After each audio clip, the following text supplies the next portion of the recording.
고 이건희 회장이 세상을 떠나면서 그의 재산은 누구에게 가는지가 초미의 관심사였다. 이건희 회장은 세계 갑부 중 68위, 현재 추정되는 자산으로만 약 17조 원이라고 한다.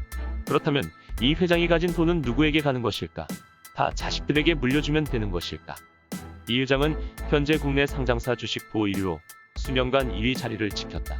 금융감독원 전자공시 시스템에 따르면 이 회장의 보유 주식 평가액은 2020년 10월 23일 종가 기준으로 18조 2251억 원이다.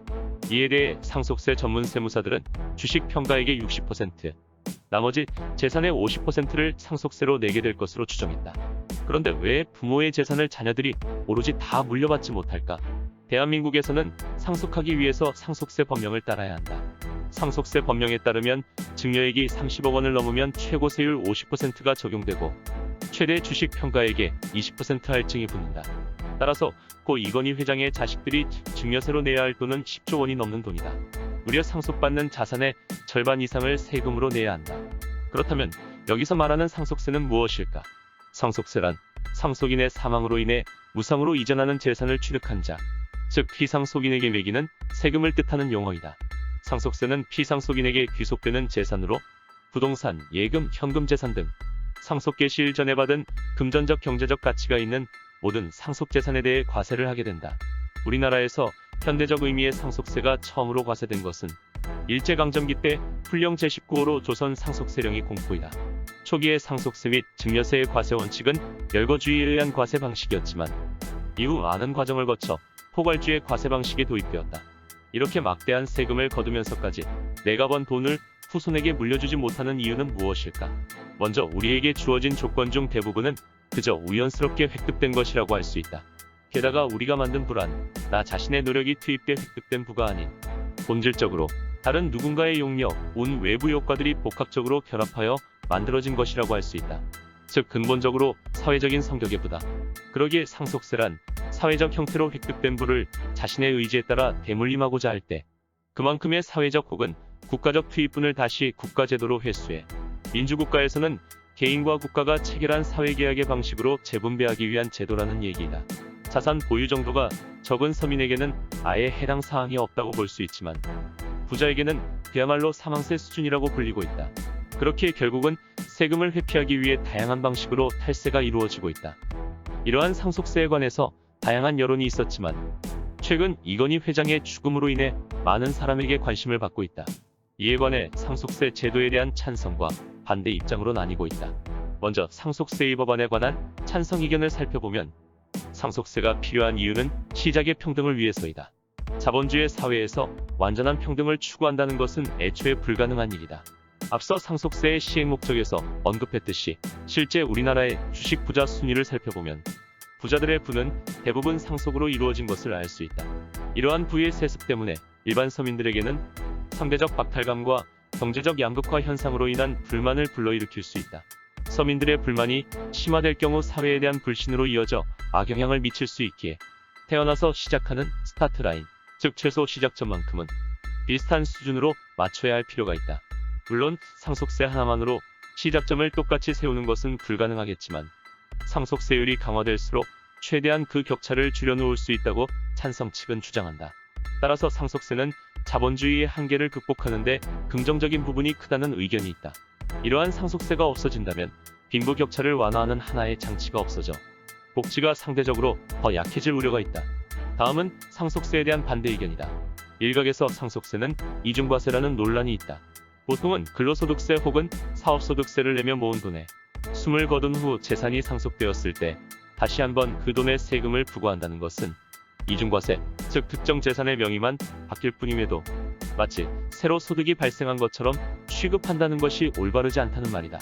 우리는 앞서 부의상속에 대해 우연히 획득한 것이라고 언급하였지만 상속인에게 상속세를 물리는 것은 이중과세라는 의견이 있듯이 상속이란 단순히 한 사람의 부가 무상으로 다른 사람에게 이전되는 것이 아니라 직계가족의 사망으로 인해 부가 불가피하게 이전되는 것이다. 현 사회는 가족 중심의 사회로서 직계가족 간의 관계는 단순한 개인과 개인의 관계와는 다른 것이다. 또한 중산층이 상위층으로 넘어가는 걸림돌이 될 수도 있다는 것이다. 현재는 상속되는 재산이 10억 미만이면 사실상 내야 하는 세금은 아주 적다. 그런데 이 10억이라는 기준이 중산층들에게는 상위층으로 넘어가는데 유리천장이 될 수 있다. 평범한 중산층들은 10억이라는 한도 내에서 자식에게 중산층 이하의 삶이 계속 대물림될 가능성이 크다는 것이다. 그뿐만 아니라 상속세의 최고 세율은 무려 50%에 달한다. 이러한 높은 세율은 기업가에게 탈세, 상속세 부담으로 이어져 지분 판매 등을 강제하고 저축에 대한 의지를 약화할 수 있다. 이에 더하여 자산가들이 상속세를 폐지한 캐나다, 싱가포르 등으로 이민을 가버리는 경우 한국 경제에 악영향을 미친다는 것이다. 다음은 상속세로 인해 부작용을 낳게 된 사례들이다. 첫 번째로 스웨덴은 2004년 상속세를 폐지하기 이전에 상속세는 무려 70%에 이르렀다. 1984년 스웨덴의 세계적인 제약회사 아스트라 설립자 부인의 사망 이후 재산을 자녀들에게 상속할 때 상속받는 자녀들이 재산 중 70%를 상속세로 내기 위해 주식을 팔아야 했다.